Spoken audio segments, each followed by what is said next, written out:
ओम नमः सिद्धेभ्यः। आप सभी को जय जिनेन्द्र। चलिए आइए इस श्लोक के अर्थ को समझने का प्रयास करते हैं। क्या कहा? शशांक। शशांक का अर्थ चंद्रमा होता है। आचार्य महाराज अलग अलग स्थानों पे चंद्रमा का उदाहरण दे रहे हैं और जितने स्थानों पे उन्होंने चंद्रमा शब्द का उपयोग किया है सबको अलग अलग नाम से संबोधित किया। यहाँ पर शशांक के नाम से संबोधित किया। पहले वाले श्लोक में निशाकर, शशिकर, इंदुबिंब आदि आदि नामों से संबोधित किया। तो देखिए क्या कहते हैं, शशांक कला कलाप। शशांक यानी चंद्रमा, कला यानी किरणों और कलाप यानी समूह। चंद्रमा की किरणों का समूह, चंद्रमा की किरणों का समूह। और चंद्रमा की किरणों का समूह कैसा है? शुभ्रा, उज्ज्वल है। किरणें कैसी हैं? उज्ज्वल है। शुभ्रा यानी उज्ज्वल है। तो क्या हुआ? शशांक कला कलाप, चंद्रमा की उज्ज्वल किरणों का समूह। अब चंद्रमा कैसा है? ये तो किरणों के समूह का विशेषण हो गया।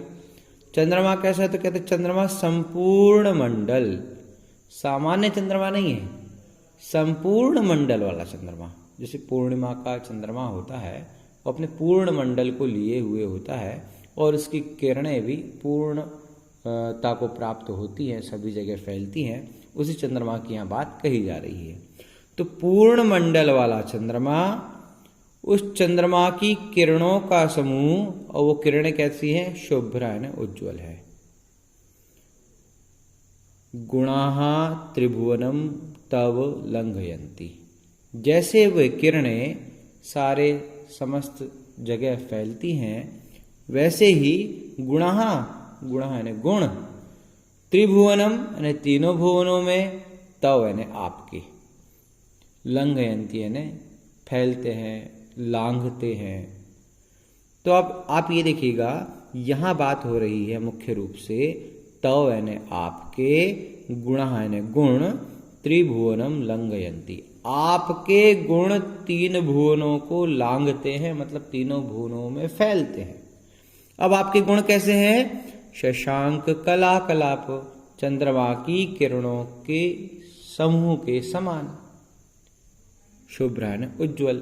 जैसे चंद्रमा की किरणें संपूर्ण जगह फैलती हैं और पूर्ण मंडल वाला जो चंद्रमा है उसकी किरणें संपूर्ण जगह फैलती हैं, वैसे ही गुणाः, आपके गुण, आपके उज्ज्वल गुण, त्रिभुवनम तीनों भुवनों में, लंघयन्ति, लंघयन्ति का अर्थ होता है उल्लंघन करते हैं अर्थात फैलते हैं। ठीक है, दो पंक्ति का समझ में आ गया होगा आपको। संपूर्ण यानी पूरा, मंडल यानी पूरा गोलाकार, शशांक यानी चंद्रमा, कला यानी किरणें, कलाप यानी समूह, शुभ्र यानी उज्ज्वल, गुणाः यानी गुण, त्रिभुवनम यानी तीनों भुवनों में, तव यानी आपके, लंघयन्ति यानी लांघते हैं। तो तीनों भुवनों में आपके गुण लांघते हैं, उल्लंघन करते हैं। और कैसे गुण, कैसे उल्लंघन करते हैं? तो संपूर्ण मंडल शशांक कला कलाप, संपूर्ण मंडल ने जो पूर्ण मंडल का चंद्रमा है उस चंद्रमा की किरणों के समान उज्ज्वल गुण तीनों भुवनों में लांघते हैं। अब क्या कहते हैं? ये संश्रितास्त्रि जगदीश्वर नाथ मेकम। ये है ना जिन्होंने, किनकी बात हो रही है? गुणों की बात हो रही है। तो ये है ना जिन्होंने, मतलब गुणों ने, संश्रिताः, संश्रिताः ने आश्रय लिया है। संश्रिताः का अर्थ होता है आश्रय लेना। तो ये है ना जिन्होंने, संश्रिताः ने आश्रय लिया है। किसका आश्रय लिया? नाथमेकम, नाथम एकम, एकमात्र नाथ का, एकमात्र नाथ का जिन्होंने आश्रय लिया है। ये है ना जिन्होंने, संश्रिताः मतलब आश्रय लिया है, नाथम एकम, एकमात्र नाथ का जिन्होंने आश्रय लिया है। कह, कह है ने कौन, कह है ने कौन, तान है ने उनको, किनको? गुणों को। किनको? जिनने आश्रय लिया, उन जिनकी बात हो रही है। तान है ने उनको, अर्थात गुणों को निवारयति, निवारयति ने रोक सकता है, निवारयति ने रोक सकता है। संचरतो, संचरतो यानी विचरण करने के लिए, यथेष्टम, यथा इष्टम, यथा यानी जैसा, इष्टम यानी चाहे, जैसा वो चाहे वैसा विचरण करने के लिए, कह यानी कौन, तान निवारयति, उनको कौन रोक सकता है, अर्थात कोई रोक नहीं सकता। तो आचार्य महाराज यहाँ कह रहे हैं ये संश्रितास जिन्होंने आश्रय ले लिया, किसका आश्रय ले लिया, नाथमेकम, एकमात्र नाथ का आश्रय ले लिया, कह यानी कौन, तान यानी उनको, निवारयति रोक सकता है, अर्थात जिन्होंने एकमात्र नाथ का आश्रय ले लिया उन्हें कौन रोक सकता है, अर्थात कोई नहीं रोक सकता। किससे नहीं रोक सकता, संचरतो, संचरण करने से, विचरण करने से, आने जाने से।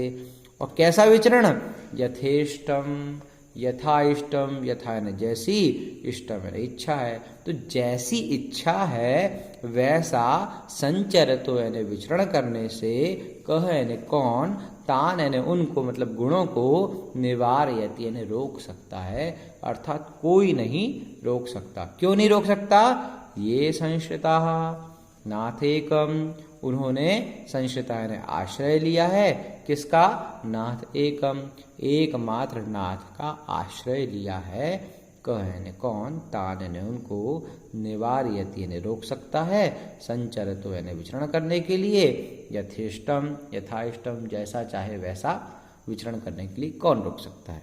तो सिंपल सा अर्थ है, सामान्य अर्थ है कि आपके गुण तीनों भुवनों को लांघ रहे हैं, उनके विचरण करने की कोई सीमा नहीं है। और गुण कैसे हैं, तो संपूर्ण मंडल शशांक कला कलाप शुभ्रा, आपके गुण संपूर्ण मंडल, पूर्ण मंडल की, चंद्रमा की कलाओं के समूह, और जो उज्जवल है, जो समूह, जो किरण है वो उज्जवल किरणों का समूह के समान गुणा, आपके गुण त्रिभुवनम, तीनों भुवनों को लांघयन्ति ने लांघ रहे हैं।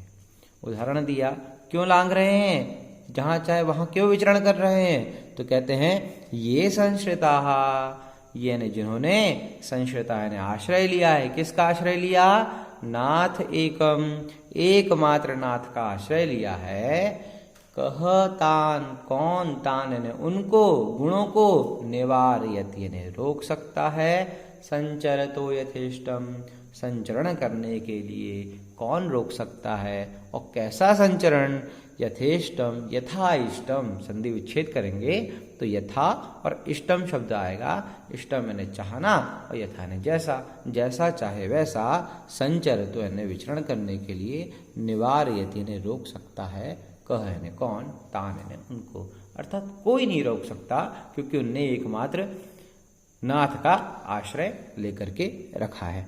तो इस प्रकार से इसके अर्थ को समझ लिया। अब अगले श्लोक का उच्चारण और अर्थ हम जानेंगे। तब तक के लिए जय जिनेन्द्र।